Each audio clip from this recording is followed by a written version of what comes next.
بسم اللہ الرحمن الرحیم۔ محترم ناظرین، السلام علیکم۔ آج ویڈیو میں ہم بات کریں گے کہ اللہ تعالیٰ نے حضرت عیسیٰ علیہ السلام کو بغیر باپ کے کیسے پیدا کیا اور کس طرح ان کی پیدائش ہوئی، اور کس طرح اللہ تعالیٰ نے بچپن میں ہی ان کو بولنا سکھایا ہے۔ آپ سے گزارش ہے کہ ہماری ویڈیو کو اینڈ تک لازمی دیکھیں۔ روایت میں آتا ہے کہ ایک دن حضرت مریم رضی اللہ تعالیٰ عنہ بیت المقدس کے ایک کمرے میں اللہ تعالیٰ کی عبادت میں مشغول تھی کہ اچانک ان کے کمرے میں ایک اجنبی شخص داخل ہوا۔ وہ اجنبی شخص دراصل حضرت جبرائیل علیہ السلام تھے، جو انسانی شکل میں حضرت مریم رضی اللہ تعالیٰ عنہ کے پاس آئے تھے۔ حضرت مریم رضی اللہ تعالیٰ عنہ ان کو دیکھ کر بہت ڈر گئی اور ان سے کہنے لگی کہ میں تجھ سے رحمان کی پناہ مانگتی ہوں۔ اور حضرت جبرائیل علیہ السلام فرمانے لگے کہ میں اللہ تعالیٰ کی طرف سے بھیجا ہوا فرشتہ ہوں اور تمہیں ایک پاکیزہ بیٹے کی خوشخبری دینے آیا۔ یہ سن کر حضرت مریم رضی اللہ تعالیٰ عنہ کو مزید تعجب ہوا، تو وہ کہنے لگی کہ مجھ سے بچہ کیسے پیدا ہو سکتا ہے؟ میرا تو نکاح بھی نہیں ہوا اور برائی کا تو میں تصور بھی نہیں کر سکتی، اور میرے جسم پر کسی کا ہاتھ بھی نہیں لگا، اور نہ ہی میں نے کبھی بدکاری کی، تو مجھے بچہ کیسے پیدا ہو سکتا ہے؟ حضرت مریم رضی اللہ تعالیٰ عنہ کی بات سن کر حضرت جبرائیل علیہ السلام نے حضرت مریم رضی اللہ تعالیٰ عنہ سے فرمایا کہ یہ بات سچ ہے کہ آپ کو کبھی کسی مرد نے نہیں چھوا، پر اللہ تعالیٰ اس پر قادر ہے کہ وہ بغیر خاوند کے یا بغیر کسی اور بات کے اولاد دے سکتا ہے۔ وہ جو چاہتا ہے وہ کرتا ہے۔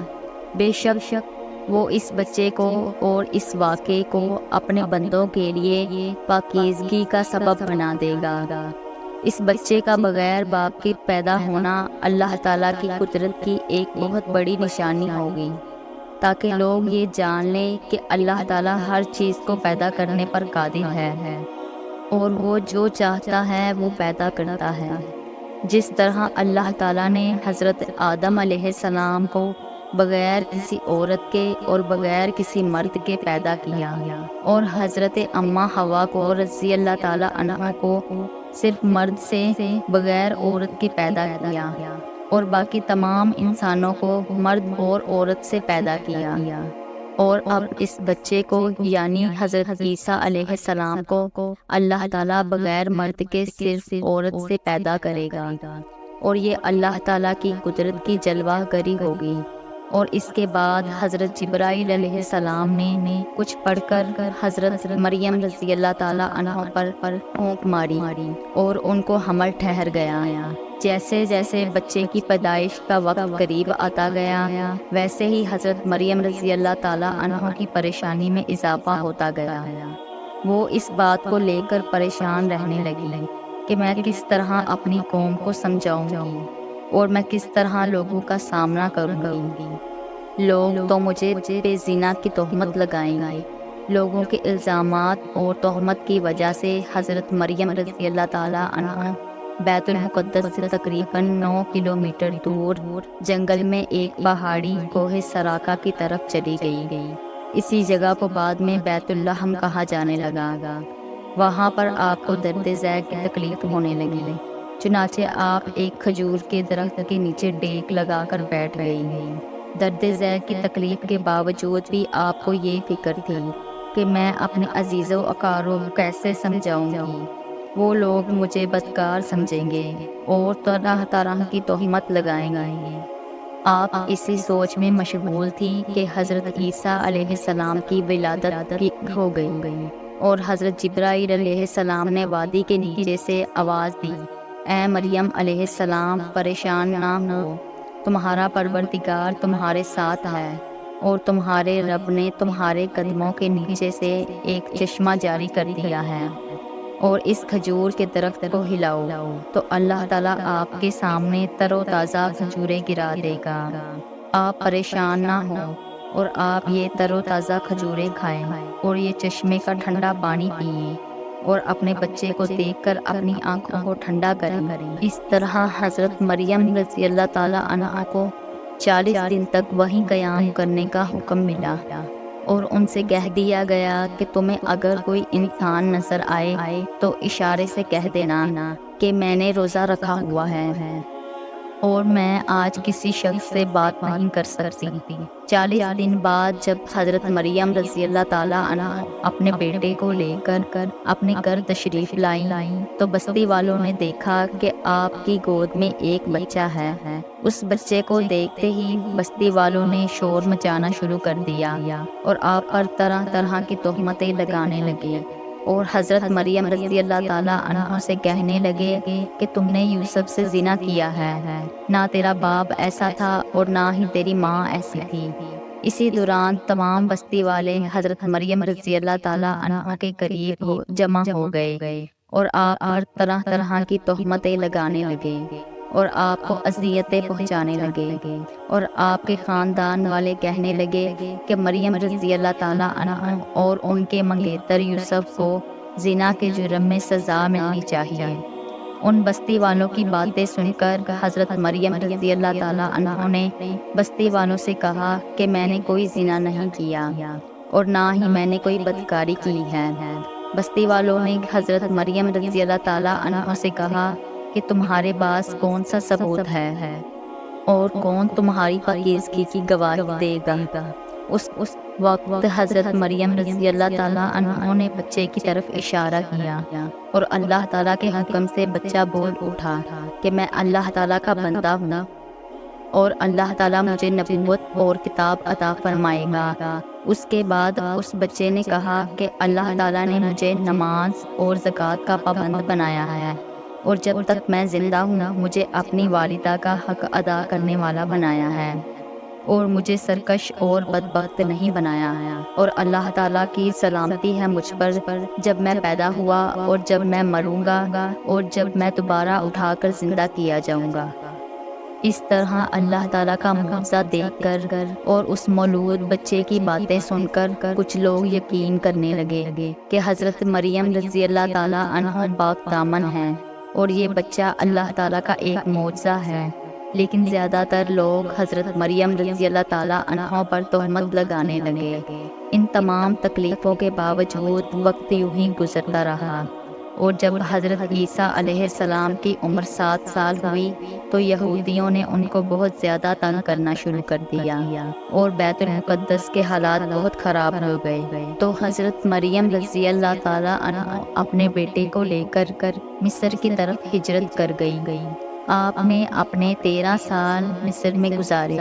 اس کے بعد آپ پھر اللہ تعالیٰ کے حکم سے فلسطین میں تشریف لائی۔ پھر اللہ تعالیٰ نے 30 سال کی عمر میں حضرت عیسیٰ علیہ السلام کو انجیل عطا فرمائی۔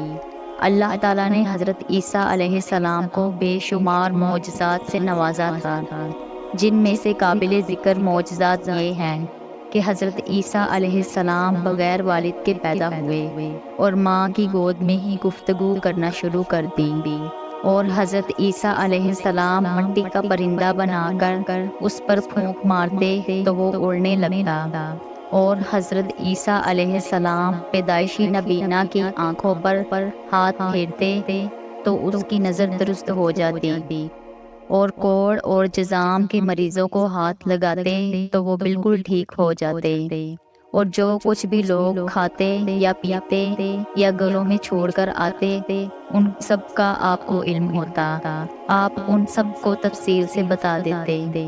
ان سب معجزات کے باوجود بھی بنی اسرائیل کی قوم آپ پر ایمان نہ لائی اور آپ کو جھٹلاتے رہے اور اسی طرح آپ پر تہمت لگاتے رہے۔ چند لوگ ہی ایسے تھے جن کی تعداد 12 بتائی جاتی ہے۔ یہی لوگ حضرت عیسیٰ علیہ السلام پر ایمان لائے، جن کو قرآن پاک میں حواریون کے لقب سے پکارا جاتا ہے۔ جب حضرت عیسیٰ علیہ السلام نے ان کے کفر کو محسوس کیا تو کہنے لگے اللہ تعالیٰ کی راہ میں میری مدد کرنے والا کون ہے؟ تو حواریوں نے جواب دیا کہ ہم اللہ تعالیٰ کی راہ میں آپ کے مددگار ہیں، ہم اللہ تعالیٰ پر ایمان لائے ہیں اور آپ گواہ رہیں کہ ہم آپ کے تابع اور فرما بردار ہیں۔ اس کے بعد حضرت عیسیٰ علیہ السلام تبلیغ کے لیے اپنے حواریوں کو لے کر شام کی طرف روانہ ہوئے اور وہاں اللہ تعالیٰ کا پیغام پہنچانا شروع کیا، لیکن وہاں پر بھی بنی اسرائیل کے لوگوں نے آپ کی بڑی مخالفت کی اور آپ کو طرح طرح کی تکلیفیں پہنچانا شروع کر دی۔ پھر ایک دن حضرت عیسیٰ علیہ السلام کے حواریوں نے عجیب طرح کی فرمائش کی۔ حواریوں نے کہا، اے عیسیٰ ابن مریم، کیا پروردگار ایسا کر سکتا ہے کہ وہ ہمارے لیے آسمان سے کھانا نازل فرمائے؟ پھر حضرت عیسیٰ علیہ السلام نے کہا کہ اگر تم اللہ تعالیٰ پر ایمان رکھتے ہو تو اللہ سے ڈرو۔ وہ بولے، ہماری خواہش ہے کہ ہم اس میں سے کھائیں اور ہمارے دل تسلی پائیں اور ہم جان لیں کہ تم نے ہم سے سچ کہا اور ہم اس نازل ہونے والے کھانے پر گواہ رہیں گے۔ پھر حضرت عیسیٰ علیہ السلام نے اللہ تعالیٰ کی بارگاہ میں دعا کی، اے ہمارے پروردگار، ہمارے لیے آسمان سے دسترخوان نازل فرما، ہمارے لیے وہ دن عید کا دن قرار پائے اور ہمارے اگلوں کے لیے اور پچھلوں کے لیے، اور وہ تیری طرف سے نشانی ہو، اور ہمیں رزق عطا فرما، بے شک تیری ذات بہتر رزق عطا کرنے والی ہے۔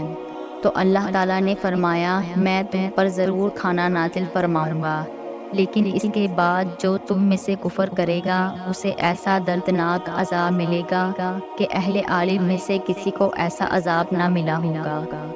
حضرت عمار بن یاسر رضی اللہ تعالیٰ عنہ سے روایت ہے کہ رسول کریم صلی اللہ علیہ وسلم نے ارشاد فرمایا کہ آسمان سے دسترخوان اترا جس میں روٹی اور گوشت تھا۔ ان کو حکم ملا کہ خیانت نہ کرنا اور ذخیرہ نہ کرنا اور نہ ہی کل کے لیے جمع کر کے رکھنا، لیکن ان لوگوں نے خیانت کی اور اس کھانے کو ذخیرہ کیا اور کل کے لیے جمع کر کے رکھ لیا، تو اللہ تعالیٰ نے ان کی اس نافرمانی پر ان پر دردناک عذاب نازل فرمایا اور ان کو بندروں اور سوروں میں تبدیل کر دیا۔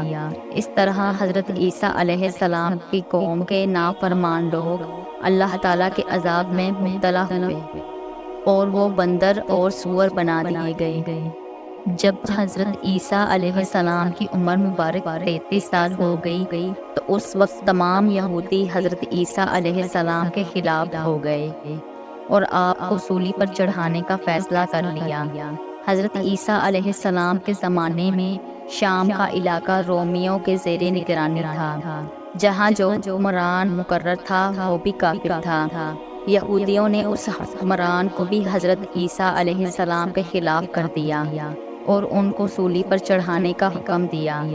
چنانچہ اس طرح اس بدبخت حکمران نے یہودیوں کی بات مانتے ہوئے حضرت عیسیٰ علیہ السلام کو سولی پر چڑھا دینے کا فیصلہ کر لیا، لیکن اللہ تعالیٰ نے حضرت عیسیٰ علیہ السلام کو بحفاظت زمین سے آسمان میں اٹھا لیا۔